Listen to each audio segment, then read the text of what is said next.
Do not forget my stories, Senua. I am with you still. Out of hell you have come, and now find yourself in Midgard, the world of men.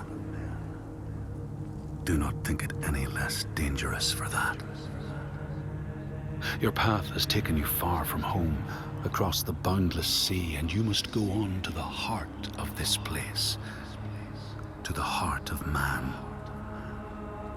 You have seen how the Northmen journey out to conquer, and this is one of their lands, as icy dark as Niflheim, yet as fiery as Muspel. It has not long been claimed, and they try still to tame it.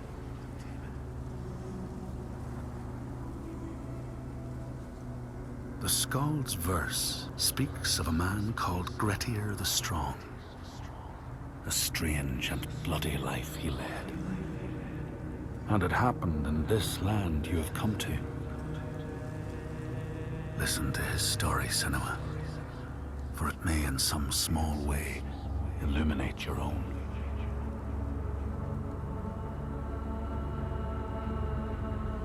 The Skalds say that in Grettir's time, a nearby farm was plagued by hauntings.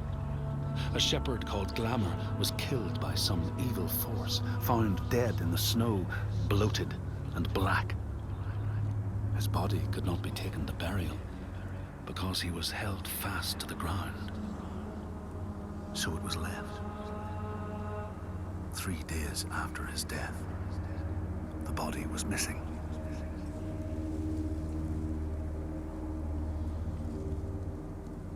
The Skalds tell how the revenant Glamour roamed the settlements, terrifying all those who lived there. Each one he killed, in turn, rose to walk beside him. Thus, evil begets evil. But the man Grettir was proud and overbearing, and thought the Droiger no match for his strength.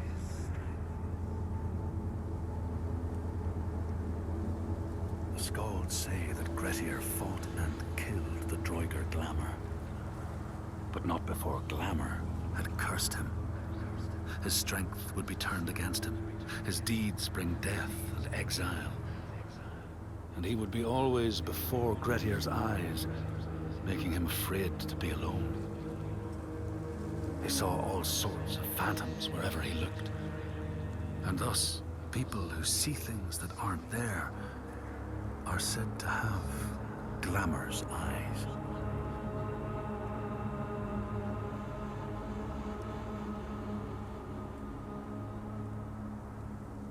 The Skalds tell how in the time of Grettir's kinsman Thorgrim, there was a terrible famine. No crops could be grown, and the fish fled the nets. It lasted years, and the people were desperate. There was no respite even in spring, since terrible gales from the north would rise up and set in for weeks. This is a cold and unforgiving land, Senua.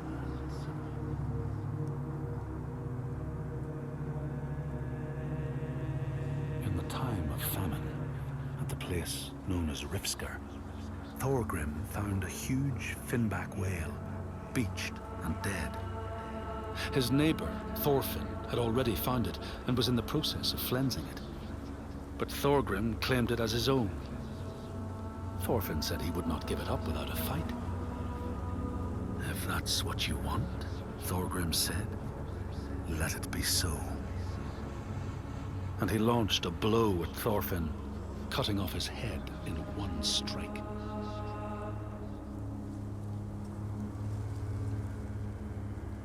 The Skalds say that the neighbors fought, armed only with the knives and axes they had brought to cut up the whale, even picking out the whale ribs to beat down their enemies. Thorgrim's men had loaded their boats with whale meat, but as they went to leave, one of their opponents struck Thorgrim's brother a fatal blow. And this is how hunger fates desperate men to come to blows, striking out against one another to survive.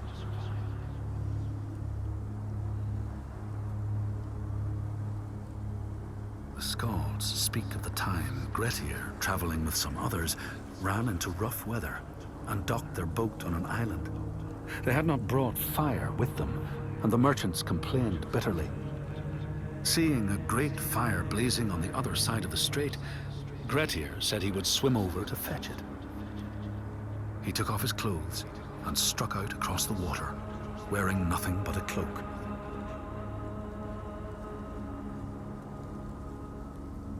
When Grettir came to the farm where the fire was burning, all was peaceful. By the time he reached them, his cloak was frozen stiff, and he looked like nothing more than some huge troll. The frightened farmhands struck out at him with the first things to hand, the burning logs from the fire. Grettir fought them off and got the fire he sought. But the sparks from the logs spread fire all over the house, and nobody survived the blaze.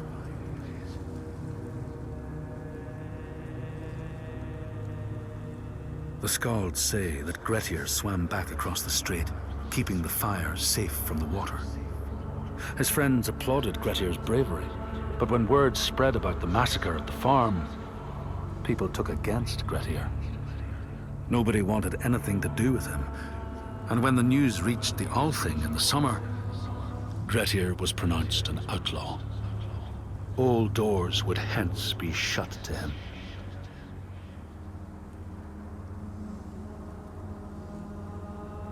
The Skalds speak of how Grettir, now an outlaw, took rest on the island of Haramsoy with a man called Audun. Grettir saw a great yellow glow like a fire rising from the ground. Audun told him it was coming from the burial mound of Kar the Old, who ever since he died had haunted the island, and warned him to stay away.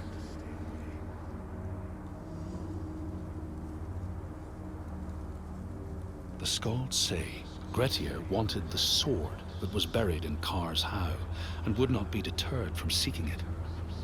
He broke the mound open and started digging until he reached the timber props. By this time it was night. Audun warned him again not to continue, but Grettir threw down a rope and went inside the mound. No light penetrated it, and it reeked of death. But he persisted in exploring.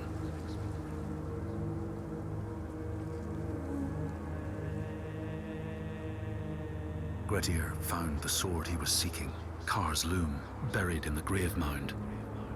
He went to leave, but before he could reach the rope, something grabbed him from behind, and Grettir realized the mound dweller would not let his treasure go.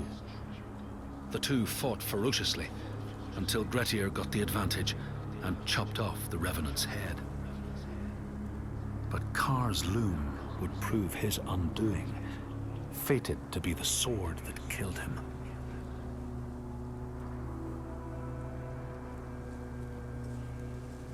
The Skald's verse tells how Grettir made many enemies with his proud and overbearing nature.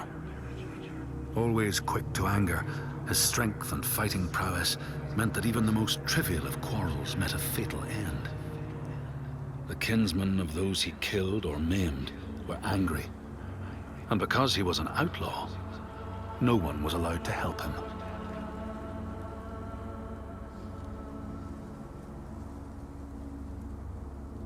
The outlaw Grettir fled to the island of Drangi. His enemies knew he was there, but he was still so strong and fierce, nobody could shift him. Thorbjorn, first among his foe, sent his foster mother to see Grettir. She was a Seithkona and very wily. She enchanted a tree branch and sent it to wash up on Drangi. Grettir tried to cut it up for firewood, but his axe flew back and struck him in the leg. The wound blackened and festered, and Grettir feared his time was close.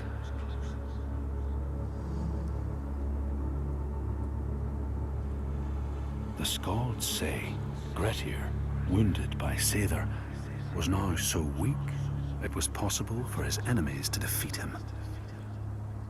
Under cover of night, Thorbjorn and his men attacked his shelter. They tried to disarm him, But he clung so firmly to his sword, Kar's loom, that they had to cut off his arm to get it free. Then they used his sword to cut off his head, and the land's mightiest outlaw was dead.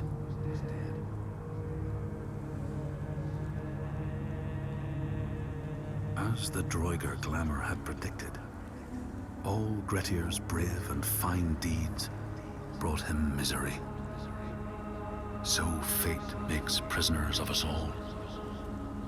But it was Grettir's nature that made him fight the Droigar, and Grettir's nature that led to blood feud and exile. So what is truly our prison, Senua? Is our path ordained, and we powerless to change it? Or do we blame uncertain powers for what we ourselves ordain?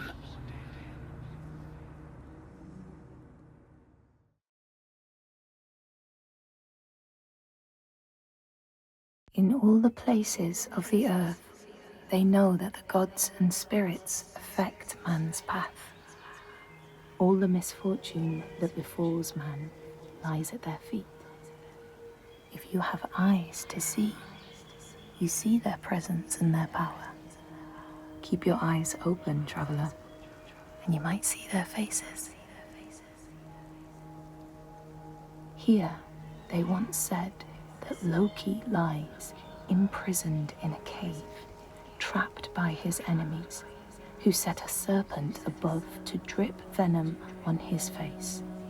His wife, Sigyn, sits beside to catch the venom in a bowl, but when she must leave to empty it, the poison falls unabated.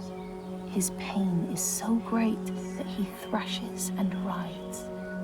And here above, we see the earth shake and break apart. Across the sea, they know that the earth is carried in the arms of a giant. When he is vexed or injured, he may not carry his burden so gently, and the world will feel his anger and pain. In a land far away, they say the winds are trapped inside the earth. They try always to make their escape, and they buffet and beat on the walls of their prison, causing the earth to quiver. And when they break through, they make their escape. They explode out in fury. In the lands of your birth, people live hidden too, in the hills and stones. They may be the remnants of a godly race who lost a war with giants and, finding the world changed, retreated into silence. But you still see their carvings and circles from the time when they walked among men.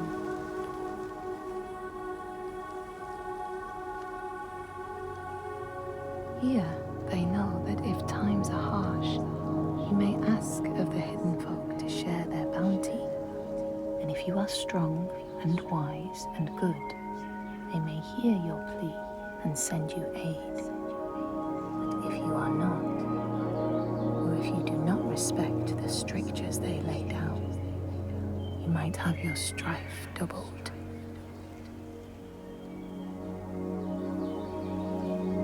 In the lands of your birth, and in these lands too, they know that people can be taken by the secret fair ones. If you are not careful and do not keep to the pathways, you may find yourself among them. In a land to the east, they know that when a traveler finds themselves lost, it is the fault of the Vadadash, who wait at the crossroads to trick souls passing by. The only remedy is to let your horse lead you home, because beasts have no souls. But if you have no horse, your soul is lost forever.